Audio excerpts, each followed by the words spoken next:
Hi, I'm Emma, and you're watching the 33 weeks pregnant update. Hopefully you watched the 32 weeks pregnant update last week so you could see how big my stomach has gotten, because you can't really see it in this video. So last week I talked about how we were going to go to our prenatal appointment soon, and I was speculating about where my baby was, guessing, and at the prenatal appointment I found out that I was pretty much right. The baby's head down, with when the midwife checked, the baby's back was on this side, and my midwife thinks that my placenta is actually facing front, growing on the front of my uterus, and she thinks it's around here, which I thought was really cool because I just kind of guessed it was in the back, because sometimes with front placentas you can't feel the baby kicks quite as early in the pregnancy, but since I started feeling it at 15 weeks I thought, oh, I don't have one in the front. And there's no real difference about having one in the front. It doesn't matter. The good thing is it's not growing over my cervix, which is uncommon, but a life-threatening problem for baby and mom if you don't detect it before labor happens, because you can really start to bleed. So that's cool. So the baby's head down. And I mentioned last week that I hadn't felt the hands yet, but after the appointment, for some reason, I started feeling the hands, and I can feel them moving around up here near the baby's head. And that is some of the coolest feelings I felt so far. So that's really awesome. So she talked about the baby's position. She said, the butt is really high. So I think the big movements I was talking about feeling weren't even the butt so much as they were the back swiveling. The arch of the back, or she said even the elbows, the baby's elbows, they'll stick them out back and do this up against you. So that's kind of cool too. Let's see. Also, she measured me. I'm measuring at 33 centimeters. No, at the time I was measuring at 32 centimeters because it was a 32-week pregnant visit. So now I would assume I'm probably at, I'm forgetting. She measured me, sorry, more pregnancy brain. She measured me at 32 weeks, or a couple days after. And it was 33 centimeters, which, is fine to be within a couple centimeters. So I'm growing nicely. The baby's growing nicely. She said right now the baby's normal size for this time, which is 3.5-ish pounds. And she kind of gave us a guess about the weight of the baby, which was cool because I know it's, it's hard to tell. I'm not expecting that it's real. But just kind of gave us a clue based on feeling, which is nice because some doctors will do it based on ultrasounds. And you can't really tell based on ultrasounds. I could see based on actually feeling more.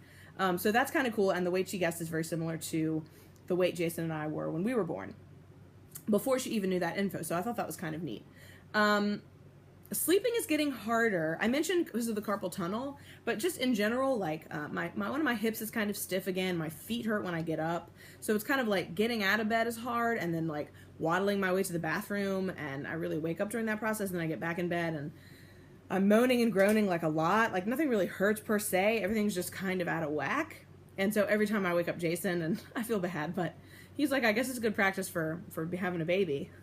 So maybe he'll sleep on the sofa sometime soon if I'm really noisy one night, just with getting out of bed and sitting back down, and just feel so stiff. And in the morning, when my alarm goes off, I try to reach for my phone and I can't even clamp my hands down enough, so I'm dropping it everywhere.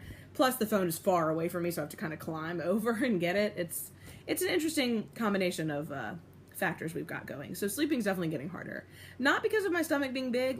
My stomach isn't, I don't need to prop stuff up under my stomach really, a little blanket. I do it sometimes, but that's not the issue. It's the extremities that are tough. The legs and the hips and the feet and the hands and the arms, which is funny.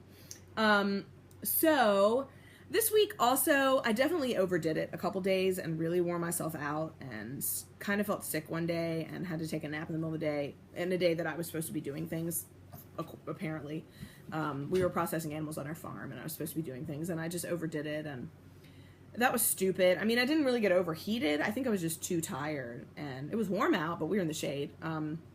Too tired, and I think my body was just okay, go to bed. But my stomach was hurting really bad, and part of me thought maybe the kid's butt was on my stomach, so I was kind of trying to poke around and be like, hey, move. But I don't know if that was it or not, but I think I just needed to sleep after I burped a bunch. I just slept, and it was better. Part of me thinks that my hair is getting a little blonder, but that could be from sunshine, because that usually happens to me in the summer. People think I get highlights, but I don't. It's just the sun. So that's interesting. And I feel like I'm maybe getting a little tanner just gradually. I'm not in the sun much because it's hard on me right now, but in passing for 20 minutes a day, that's enough to get you kind of tan. So I think my goal for the future is not to overdo it, because I was cleaning the house a lot. Jason was working so hard this week, and I've been cleaning the house, getting ready for family visiting.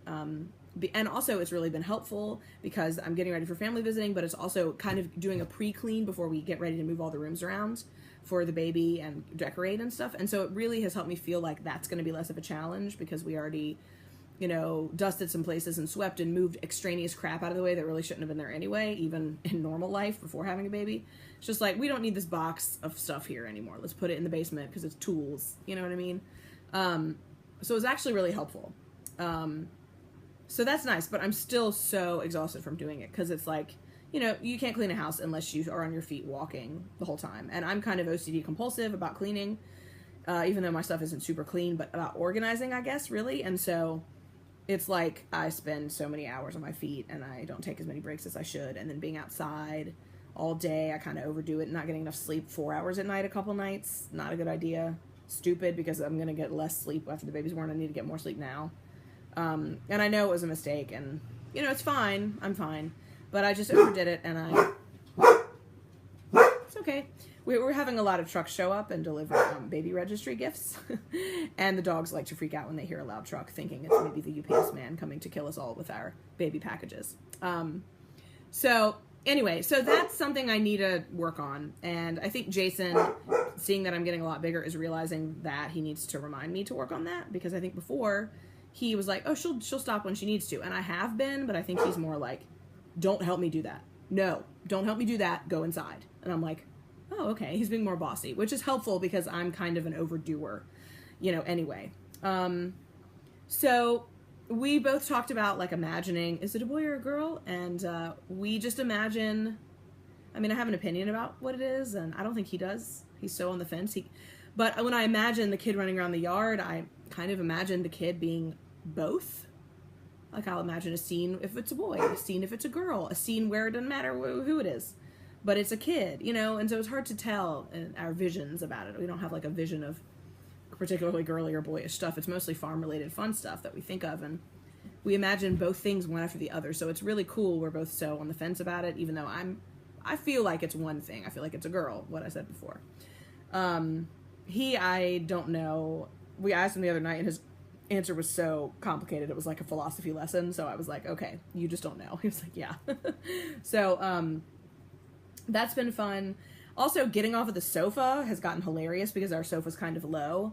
We have a big footstool bench thing that my grandfather made because he was a really cool carpenter architect guy. And I have to kind of hold on to that and brace myself, but it's still really hard, and there's moaning involved and sighing. And it's pretty comical sometimes. Sometimes I can't get up, like depending on how full I am or how tired I am, I have to like kind of roll over and do a weird thing or make Jason help me. So that's funny. And my stomach is getting so much bigger that I've noticed the skin is getting shiny, like everywhere. It's a little shiny just because it's like really tight. And I've been putting some coconut oil in my stomach, and I've been drinking tons of water. But I think I need to be better about putting coconut oil in my stomach. And there's a chance I'll get stretch marks. I don't know. My mom didn't, but we're differently shaped people, so I don't know. But I'm curious to see, and I'll just do what I can. But stretch marks aren't going to frighten me because they're part of life. They're normal. Most women have them, and so that's just the way it is. So I think the last thing I wanted to talk about was, I have two more things. One thing is we have a shower coming up. Our baby shower that my best friend is throwing with two of my other best friends who are helping out. And I'm really excited. And I didn't know I would be this excited. It's fun to have something thrown for you or about you or your baby. And you're kind of surprised because I don't know the theme. Like, I know where it is, and I help plan the food, and I'm bringing some of the food and that kind of thing and the beer. But, which I'm not drinking any of, don't worry. But I'm excited. I don't know the theme. I don't, I know who's coming, but I don't know what everybody's bringing, and there's games, and I'm just really excited. It's going to be so fun, and just to see family and friends and just sit around and just think about being a pregnant person for like 4 hours on a weekend. I'm just really, really excited. More excited than many parties I have ever been to or planned or anything. And I think part of it is because I didn't plan this and I get a little stressed. I'm really grateful for my planners for doing it, and I'm really excited. So that's soon. So getting ready for that and just thinking about scheduling and cleaning the house and having family around doing that. That's why family's coming into town. has been an event, but it's been really fun, and I can't wait to just relax with people, which is starting really soon. This evening is when that's kind of starting. I just have to keep cleaning today. Now you can tell my hair is like, whoa, and I'm kind of like, ah. And then the last thing I wanted to talk about is we already have a pretty clear picture of our birth plan, the way it's going to be, the ideas of it. Like there's nothing about a birth plan that I am confused about, because I'm a doula, and so I know how they work and the procedures and different things that they're different between hospitals and birth centers. So I'm not scared about making our birth plan. But this week we're going to be, after the shower, we're going to be writing it down and taking to the midwives. And my ideas of my birth are almost 100% in alignment with the way they already do things. Almost no interventions, ask you everything you want. They don't say you have to do this, you have to do that. You get to go home soon. You know, all these things, like hundreds of things. So luckily I'm not having a baby at a hospital, because I would have written a birth plan that was so long and ridiculous and not accessible, because of how much I know hospitals don't really support natural birth in many ways through their procedures, even if the staff might. And so I would be very nervous, and I would be really over the top about it. But now I'm excited, because we're just going to write it down, review it with the midwives. We already kind of went over the options of a couple things, like, oh, what is routine? And I was confirmed in thinking that almost nothing is routine except the basic checkups and, APGAR, and make sure everyone's okay. You know, all these shots and all this extra stuff and eye ointment, and you know, every single thing is not really routine. You have to request those things and say yes or no, and they're fine with whatever, and that's fantastic. That's what I want to hear, is that it's about me making my decisions with Jason and not about them telling me what I need to do. And so I love that. I really love this birth center. I really love my midwives. So yeah, so I'm excited about that. So we'll be doing that this week. So I'll probably have a lot more to say about that after through the course of this week, we work on that, and I can update you at the 34 weeks pregnant update. So thanks so much, and I am really excited. It's getting real and cool. And hopefully next week I'll be more rested when I see you, and I'll look less frazzled, and I'll have a lot of positive things to say about being restful. All right, thanks for watching as always, and I'll talk to you next time. Bye.